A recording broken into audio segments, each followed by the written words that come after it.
Pemerintah Provinsi Sumatera Selatan telah mengusulkan P3K paruh waktu ke Badan Kepegawaian Negara Republik Indonesia dan Kemenpan RB sebanyak 6.120 formasi.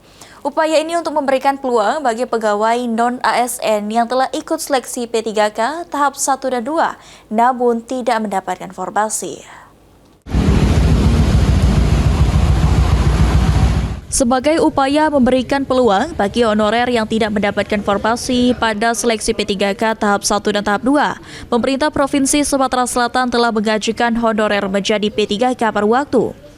Hal tersebut berdasarkan surat nomor 800-10555 BKD 1 2025. Dalam usulan rekomendasi P3K paruh waktu pemerintah Provinsi Sumatera Selatan yang telah ditandatangani Gubernur Sumsel. Sekretaris Daerah Provinsi Sumatera Selatan Edward Chandra mengatakan, jumlah yang diusulkan sebanyak 6.120 formasi. Saat ini pemerintah Provinsi Sumatera Selatan masih menunggu respon dari BKN maupun Kemenpan RB.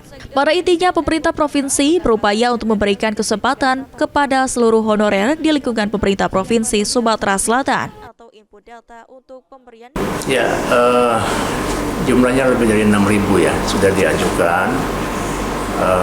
Kita menunggu respon nanti dari pusat, yaitu BKN maupun Kemenpan RB.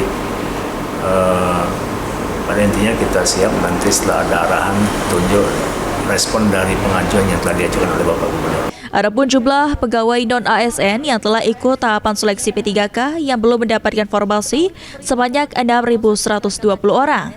Di antaranya pelamar tenaga kesehatan 2 orang, pelamar tenaga teknis 3.615 orang, pelamar jabatan tampungan 378 orang, dan pelamar tenaga guru 2.125 orang. Ilham Wahyudi, PAL TV.